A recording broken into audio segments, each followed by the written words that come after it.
Hey guys, it's Evil Aniki, and today we're going to be talking about some convention drama that's happening all the way on the other side of the country. To preface this, I follow a lot of conventions online. I've been following this convention for almost a year now because it's still a very new convention. I think they've only had one event, but I follow them because I follow a lot of conventions. When you go to as many events as me, you get nothing but ads for other events on Instagram. So I follow a lot of events around the world. So the event we're going to be talking about today is ChromaKon, and this takes place in Baltimore, and their last event, and I think this was their first event, was March 1st to 3rd, 2024, and they say that they're supposed to be at the Hilton Baltimore Inner Harbor hotel, I'm assuming, and it's $80 for an all weekend, which is a huge red flag for me. That's the biggest red flag for a convention for me, is if it's your first event and you're charging $80 for a 3-day weekend, that is bad. That's just bad. If you look at events around LA, and LA is notoriously known for being expensive, you have, let's look at Anime Los Angeles. So Anime Los Angeles here, they charge $70 for the early bird, $80 for, the first tier, $90 second tier, and then finally, if you buy your ticket super late, it's going to be $100. And this is crazy because Anime Los Angeles has many years of con experience under their belt. Anime Los Angeles 20, that's what they're going on. So I'm assuming there's 19 before this. Let's go to here again. And yeah, so that's red flag number one for me, is just the price. If we go through some of their comments here, let's see. I'm not seeing anything under this one. Let's go to the actual drama. So this is the drama that first popped up for me on Instagram, because I don't follow any of the people's specific socials, so I follow the event page, right? But we're gonna get into some of the con chairs, socials here in a second. So let's get into this. Hello, everyone. We're in the process of compiling all our notes, emails, everything to begin posting to clarify a lot of the misinformation the con chair has been spreading, details on how much she owes us and the vendors, etc. However, we first want to address her latest claim that she doesn't have access to the socials for ChromaKon. Okay, so basically, what I'm getting out of this is the con chair owes a lot of money to people and vendors. A lot of this is just talking about the socials. Let's hop down here. In general, please don't take her at face value. Just like some of you have been commenting on our recent posts questioning everything we're stating, we can only hope you do the same to the con chair, as she has a lot to answer for. Despite this, she's continuing to dodge providing answers on a lot of things, like when the remaining vendors still owed refunds will be paid, as well as the former department heads still owed money. Okay, so she owes vendors refunds, and she owes people in the other departments. And then if we go through the comments here, this person here is saying this is a very unprofessional to be posting this. You should handle this offline. There were some other good comments here. This person, I don't know if you've been following what's been going on, but this has unfortunately become necessary due to the prolonged issues going on with the con chair. At the moment, these are being posted. The ex-department heads, these are being posted by the ex-department heads to shed light on the misinformation being put forth by the con chair, Kurunai Kiba. What she has done to all of us is beyond unprofessional, and at this point, these posts are the only way to hold her accountable and prove to folks what's truly been going on. And then this person is, I'm an artist, though I didn't apply to this because of the red flags, and they owe so much money to the artist that it is shocking. It's impossible to reaffirm that the con head is lying, so that people, it's important to reaffirm that the con head is lying so that people can, who still have so people can get their chargebacks, basically, because I'm assuming they had some issues with their upcoming event, or their next event. So let's just jump into this next part. So this is the con chair, I'm pretty sure. This is a nice setup. Let's see here. They were at vendor capacity for their last event. which is kind of crazy. What's this? So their last event was, their first event was March 1st to 3rd. They posted this update on February 29th. This is a good one, guys. We apologize for taking long to make the final decisions, but we've taken in all your suggestions into consideration from our previous live, as well as dozens of DMs linking us to venues, openworks. Okay, so basically they changed their venue days before the event, which is kind of crazy. And they didn't really tell people, like, this is really bad to change your event venue really last minute like that. But let's go into more drama here. So going to KhromaKon's main page here. Let's see what she says here. Thank you to everyone who reached out, shared kind words, made sure I was aware, or just let it be known that your kindness is available for me. It truly means a lot. But please understand, I don't have it in me right now to answer everyone. Despite this, I still wanted to let you know that I see you, I appreciate you. My phone number in the post is off, and we'll be switching my phone number, but I will be keeping those email addresses. So if you need to send a message, if you need to send your messages, you can send them there. I've already said this to a few individuals, but I want to make sure that everyone knows that despite everything, I don't want any harm or ill intent sent to those individuals.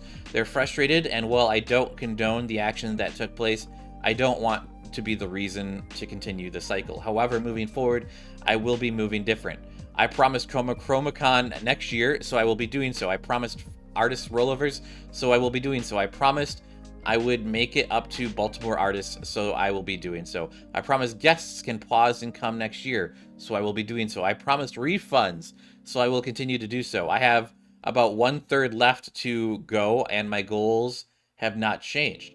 I have hit a snag after snag, and though it may not fit the timely manner some would wish it to be, I am getting it done in time.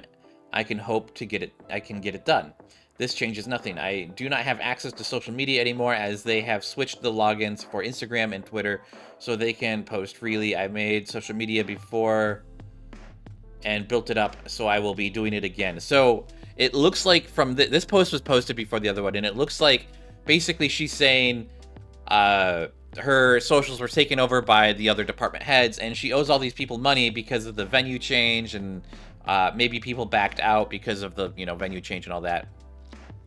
But on comments on this, it would be nice if you were responsive to the artists that have been waiting to hear back from you. You must understand how unsettling it's been to have complete radio silence for months. I understand you want to keep your word and hold another con, but I think folks would trust and respect you more if you were to tie up loose ends from all of this first and start over with a clean slate.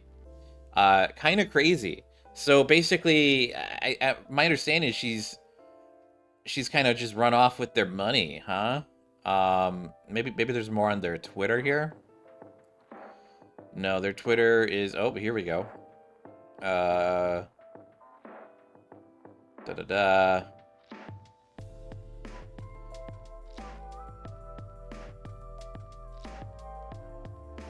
This person still resting up from ChromaKon, but would like to know, with all that went down, the con pulled off an amazing... Okay, so people were very positive after the event, even though it was very stressful.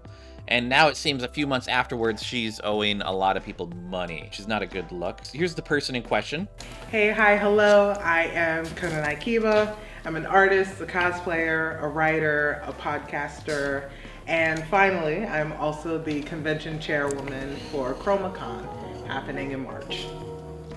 And so it did happen in March. It's a real convention. And I just want to look at some footage from this event. So let's see here. Let's look at Blue Clarice. And this video is called ChromaKon Was a Mess.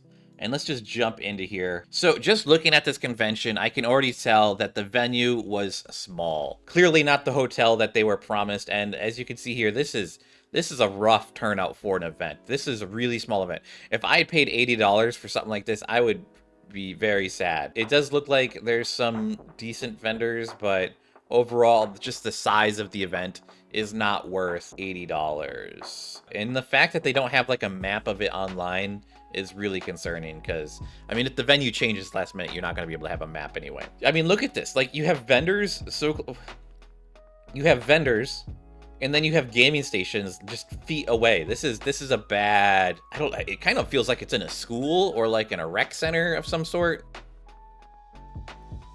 Looks like there's some nice cosplayers here. Okay. Let's see.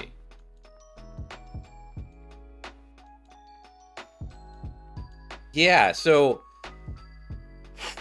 okay, and then let's wrap this up with the last bit of drama. And this is from 3 days ago, so this is older. This is pinned. This is older than this whole I can't access the social media. And here's the proof that she can access the social media. You can see they've censored her on all of these, or censored people on all of them, but they're there. They can access the socials.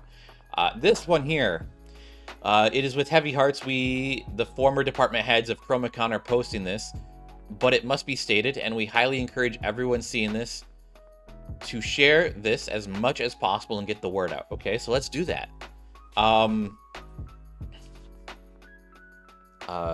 Hello everyone, with heavy heart. I, the programming director, department head, an unofficial Discord mob, webmaster, staff services head, but the rest of the department heads will be stepping down from our positions and no longer associating with ChromaKon and its clear con chair, Aniki, for the foreseeable future. Although we very much supported her and ChromaKon throughout the years and have collectively ran ourselves ragged leading up to this very tumultuous first year of the con, as of late she's been nearly impossible to get a hold of, and so much more, and we're collectively tired of dealing with it. Additionally, we can barely get a straight answer for anything anymore regarding ChromaKon from her, for even when we do, we keep catching her in blatant lies, and we can barely talk to her about anything without getting frustrated and shutting down. She's been having alleged banking issues since February of this year, in addition to being unable to pay any remaining vendors for months now. Besides that, she still owes at least 30 vendors for refunds, and it's taken so long to resolve these supposed banking issues that our former marketplace department head paid out of their own savings to at least cover for some of the refunds in the meantime. Speaking of money, pretty much all of the department heads are owed non-insignificant amounts of money, with the least being a couple hundred and the most being tens of thousands. That's crazy. Besides the vendors, she owes several guests money, sponsors, anyone who agreed to roll over to next year, and several other people / groups that have given her money to help smooth things out during the time of the con, who were expecting to be paid back. Never mind, she apparently doesn't believe she owes at least some of us department heads any amount of money, despite having a plethora of email convos, DMs, literal receipts, and screenshots to back up that she agreed to pay us back on several things, and or we asked beforehand if we would be paid back and she agreed to. As far as we're concerned at this point, we don't believe she has any intention of paying back anyone else who's owed money for any reason, is basically planning on ignoring everyone involved with ChromaKon until the problem goes away. That said, we honestly believe ChromaKon and itself was a scam. It's just a matter of whether it was always a scam or if she resorted to scamming people sometime after the fact, after she ran out of money to pay for things. Even then, the question becomes at what point she ran out of money. Furthermore, after a while, mainly starting this year, she was always relaying things to us without providing any type of paperwork / proof, whether it be bills, invoices, notes of conversations with the Hilton or whatever.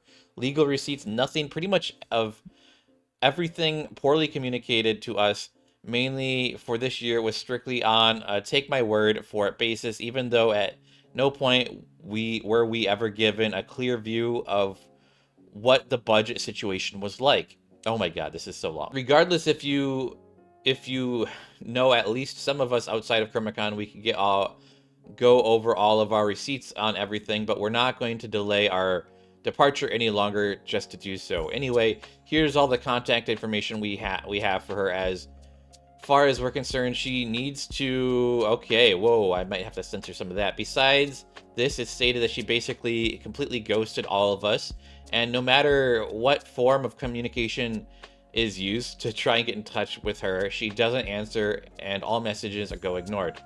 Blah, blah, blah. Gonna ignore that. Although the ChromaKon site may still be up, that may not be the case for much longer due to the account not being paid on, and most of the department heads have lost access to our email accounts anyway. So moving forward, please utilize any of the contact info mentioned above earlier. In addition to this, Chroma Socials had access to get this message out has been possible. Okay, blah, blah, blah. Finally, with all that's been said, unsurprisingly, there will definitely be no Chromacon next year in general. Okay. We do not have any sympathy for her, as it may in fact just be never trust her, and okay. Although none of us are any lawyers and she owes money, blah, blah, blah. Oh my god, this is so much reading. So most times when we were essentially taking shots in the dark to stay under the budget and or generally try to understand how much we had coming in being paid out at any given moment. Granted, we had no reason to begin questioning things until this year around the time of the con, which by that time was way too late in the game to really do anything. Building off of this, for the majority of dealing with her for the convention, especially for 2024, she's had abysmal communication and would barely delegate any tasks. Too often she tried doing everything herself, and despite begging her for multiple points to let us help, to delegate, to tell us what she needs help with, anything she never would, okay, that doesn't matter. This would often lead to situations where it would be less than stellar situations, blah blah blah. Yeah, this is kind of crazy. And people in the comments are saying, how could you dox someone like this? This is nuts. Like, what are you doing? This is basically textbook example of harassment. Yeah, I don't know if it's that good. Doxing someone is never good. I don't think they should have doxed her like that. But I mean, if she owes a lot of people money and she's just not reaching out to them, that's kind of shitty. This person is asking who the treasurer was. I don't think they had a treasurer. I think that's the point they're trying to make. This has been ChromaKon. Thanks for watching, guys. Let me know what you guys think about this down in the comments below. Thanks for watching. Be sure to like and subscribe, and I'll catch you in the next one. Bye-bye.